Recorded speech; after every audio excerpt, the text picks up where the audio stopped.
Hey everybody, welcome to Ray of Hope. I want to kind of touch on a subject today um, that is mainly for girls and that are in recovery, females. That I don't know about y'all, but when you're a female and you went through traumatizing things as a child. My father was a very bad alcoholic, a very scheduled alcoholic. He worked, he retired, he owned a big farm.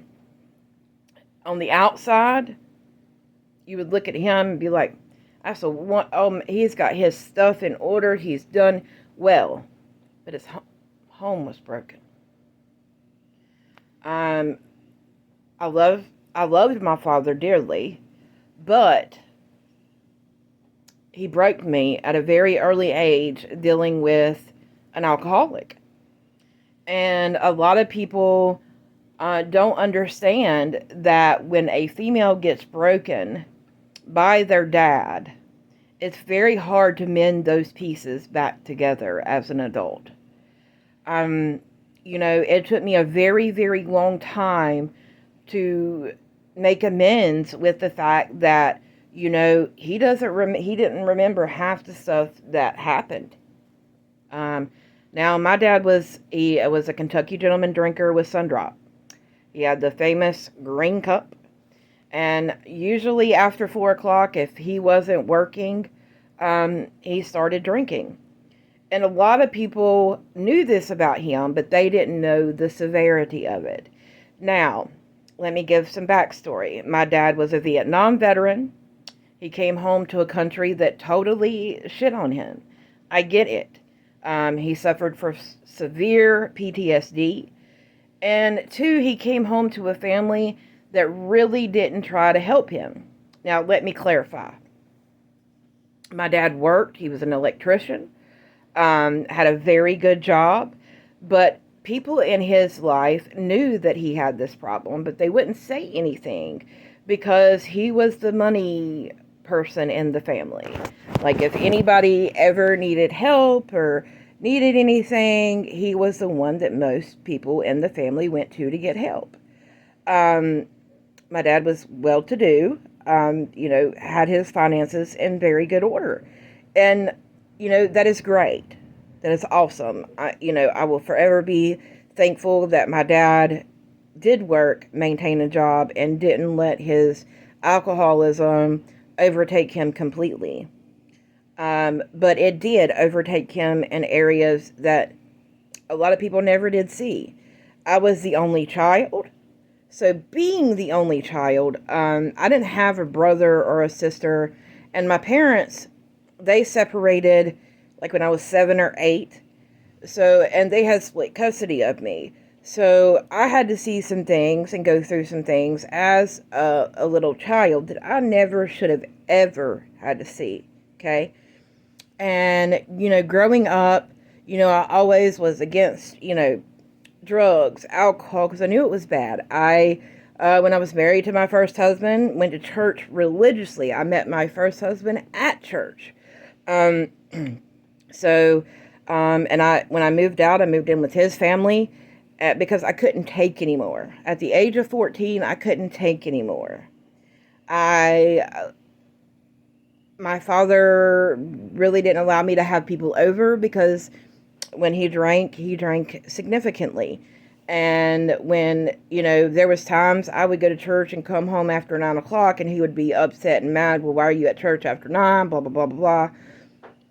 And a lot of these things, I don't even think that he realized that he was doing because, after you get so far in, you black out, okay?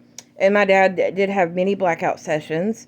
And it was terrifying. It was terrifying as a child to have to go through those things.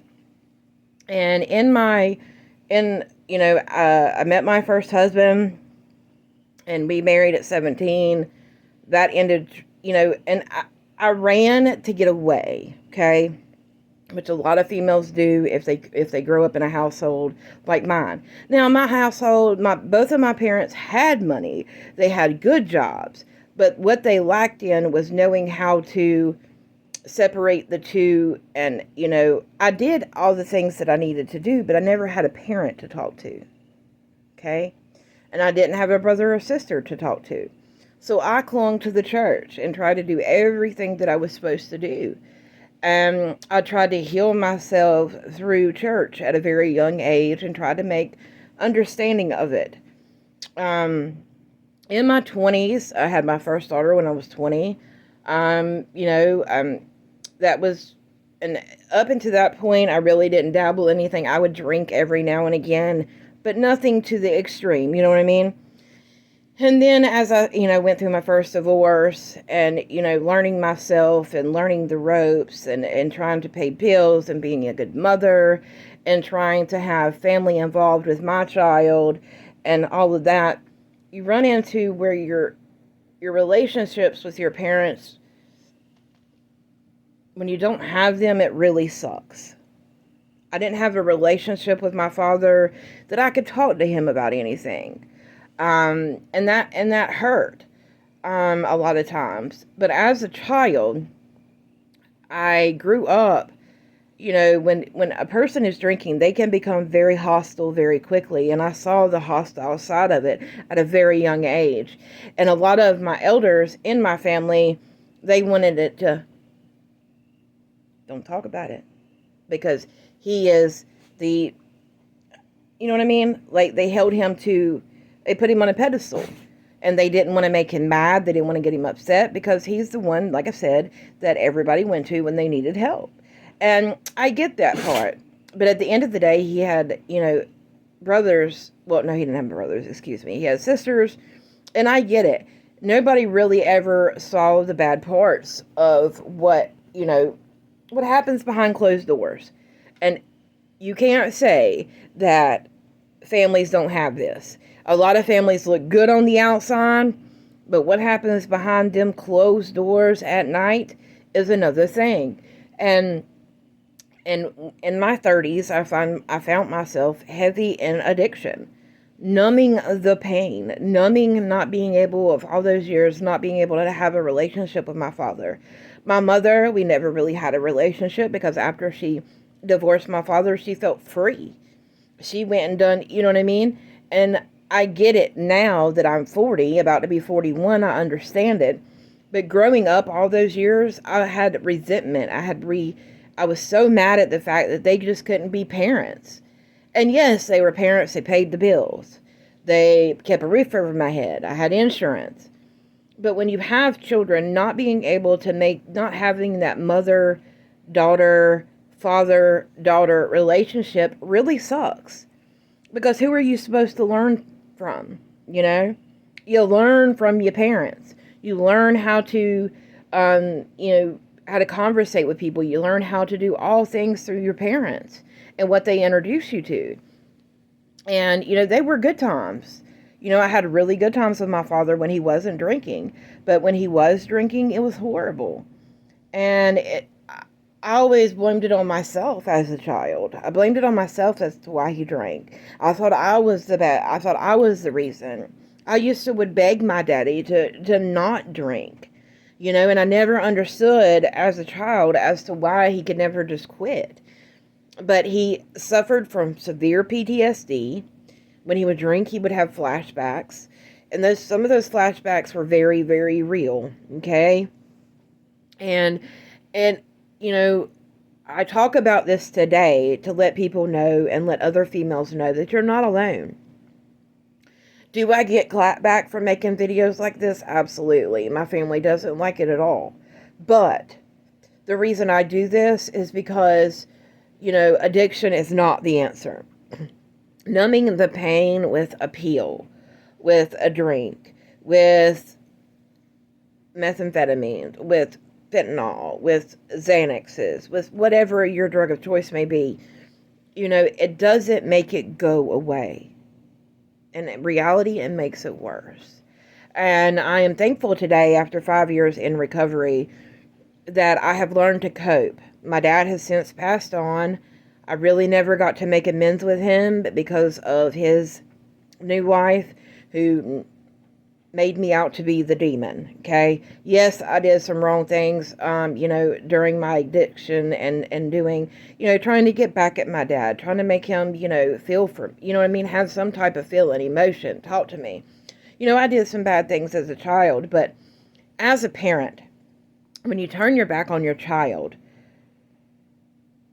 really? That is a human that you created.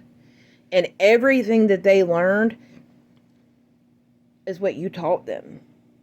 So I grew up having to learn how to play two different sides, if that makes sense. Like, and I become of an age when I left home, I finally entrusted someone and told someone what was actually going on. And then I was done. I was tired. I couldn't handle it no more. My mental state at the 14, 15 years old, I couldn't deal with an alcoholic father anymore. The nights of not being able to sleep, of having to wonder if he's going to come open my door, if he's going to fall in the shower and get hurt and I have to pick him up. I mean, there's just a lot of things that happen. And, it's okay to not be okay. And it's okay to not figure it out till you're 40. You know what I mean? I'm very thankful that I'm clean and I'm serene and that I'm out here showing people that recovery is possible. But I want you to know that, once your heart gets broken by, especially a father figure in a woman's life, it's really hard for that female to make good connections with the right men, to have a successful relationship themselves. So I just want you to know, ladies, it's okay to not be okay, okay? And it's okay to say that your daddy broke your heart. My dad broke my heart in ways that I never would ever imagined. And it took me a long time to be able to say that. But he did break me, and he broke my mother. And, there's only a few females that know exactly what we went through. And at the end of the day, I know that he knows now. And I have forgiven my father. I have forgiven him because at the end of the day, he had to do some really vile things in Vietnam that no person should ever have to do. And when he came back to this country, he was cast out upon. He wasn't welcomed like the soldiers are welcomed today. They weren't welcomed with opened arms, and they weren't, and so I truly understand it, but what gets me through is making videos like these and my relationship with God and being able to go to him and be like, God, I need direction. I need help in this situation. I need your guidance. And I promise you, whoever your higher power may be, minus Jesus Christ, Lord, I'm thankful for him because at the end of the day, I couldn't have made it this far without him. Okay? I never would have made it this far. God has put certain people in my life that have helped me make those better steps to be able to have those conversations and being able to actually have true friends that truly do care. Okay? Your dope friends, they don't care. Okay? And you will realize once you do get sober that all the friends that you had in the dope world are no longer your friends because you don't use anymore. And that's okay. You have to change people, places, and things. Okay? People, places, and things. And when you change those things and you start anew and you start making amends with people and you start living the life you need to live. And yes, is it hard? Absolutely. Getting clean and serene was one of the hardest things I've ever had to do in my life. But I had to get real with myself. I had to get real with myself and be like, look, we got to do this. You have to do this. You have children. You have to get up and go continue to fight every day for a better tomorrow. And I try to tell people, at the end of the day, not every day is going to be awesome. But I tell you, it will be worth it. But I just wanted to come on here today, make this video, My dad's been on my heart a lot lately. And I miss him and I love him. I'm glad he's no longer in pain. I'm glad he's no longer suffering. However, I do hate that he was lied to about a lot of things. But karma. Karma, karma, karma. And God takes care of those things, ladies. So just pray about it. If you're in a situation right now and you need help or you need somebody to talk to, my inbox is always open. You can find me Ray of Hope Happiness on Facebook. My inbox is always open. I try to get back to you as soon as I can. Or you can comment here that you need help and need somebody to talk to. And I'll be more than happy to do that. But I just want to tell you guys, recovery is so worth it. I'm so thankful for it. And I wake up every day thankful for a new day that's not full of chasing the dope man or having to worry about being dope sick. You know, that was I am so thankful for that. I'm so thankful I don't have to do that anymore. I'm so thankful I get to wake up in the morning and enjoy my cup of coffee and watch the TV and not have to worry, and I tell you, it is worth it, guys. It's worth it. I love you all that take the time to watch my videos, and I just want to tell you, until next time, I love y'all. Peace out.